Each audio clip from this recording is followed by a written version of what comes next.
अवधूत चिंतन श्री गुरुदेव दत्त श्री स्वामी समर्थ जय जय स्वामी समर्थ। श्री गुरुचरित्र अध्याय 13वा मराठी भावार्थ। जो कोणी हा अध्याय मनोभावे ऐकेल त्याला उत्तम आरोग्याची प्राप्ती होईल। अध्याय 13वा। पराग येथे माधवाला दीक्षा देऊन नंतर तीर्थयात्रा करीत श्री गुरु कारंजे गावाला परत आले। त्यावेळी त्यांचे आई वडील चारही भाऊ व बहीण त्यांना भेटायला आली। गावातील सर्व नागरिक त्यांच्या दर्शनासाठी जमले। सर्वांना खूप आनंद झाला। श्री गुरूंना त्यांचे आई वडील आमचा उद्धार करा असे म्हणू लागले। तेव्हा पुत्राने संन्यास घेतल्यास 42 पिढ्यांचा उद्धार होतो। पूर्वजांना व वंशातील नंतरच्या लोकांनाही यमाचे भय राहत नाही असे श्री गुरूंनी सांगितले। पुढे श्री गुरु गौतमी नदीच्या तीरावरील तीर्थस्थाने पाहत चालले। मंजरिका स्थानी गुरूंनी माधवरण्य नावाच्या येतीवर कृपा केली।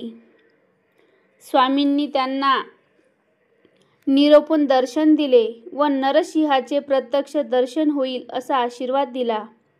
त्याला योगाचे ज्ञान दिले व परलोक प्राप्त होईल असे सांगितले।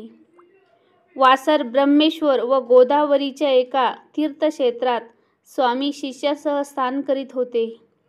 त्यावेळी तेथे एक ब्राह्मण आला। त्याला पोटशूल होता। तो वेदनेने विळहत नदीच्या तीरावर गडबडत लोळत होता। त्याची पोटदुखी फार तीव्र होती। तो जेवला की त्याचे पोट दुखायचे। अन्य माझे शत्रू झाले आहे तेव्हा आता मी मेलो तर बरे होईल असा मानसी निश्चय करून तो पोटावर दगड बांधून पूर्व आयुष्यात केलेली कर्मे आठवीत नदीजवळ जीव देण्यासाठी जात होता। तोच गुरूंनी त्याला पाहिले व त्यांनी शिष्यांना सांगितले, त्या ब्राह्मणाला इकडे घेऊन या। गुरु आज्ञेप्रमाणे शिष्यांनी त्याला ब्राह्मणाला नदीतून बाहेर काढले। श्री गुरूंकडे घेऊन आले।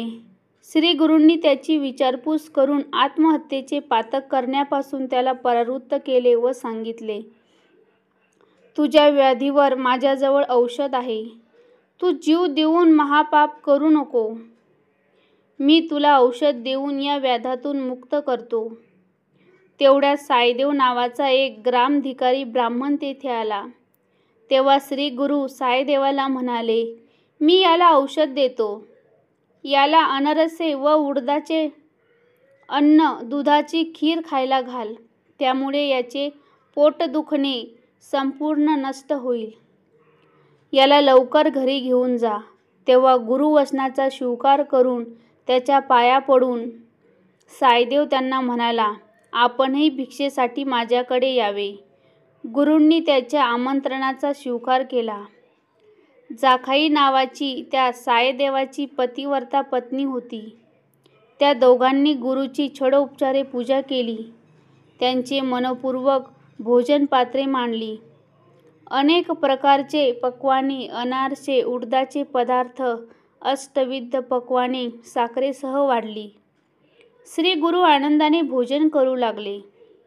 त्या पोटशूल असलेल्या ब्राह्मणाने मनापासून भोजन केले। श्री गुरूच्या कृपादृष्टीने त्याची व्याधी गेली। ज्या ब्राह्मणाच्या अन्नाशी शत्रुत्व होते तेच अन्न गुरुकृपेमुळे त्यांना औषध ठरले व त्याचे दुखणे गेले। ज्याच्यावर गुरुकृपा होते त्याचे जन्मांतरीचे दोष हे नष्ट होतात। जिथे शारीरिक व्याधीसुद्धा कुठून राहणार। अध्याय 13वा समाप्त। अवधूत चिंतन श्री गुरुदेव दत्त श्री स्वामी समर्थ जय जय स्वामी समर्थ।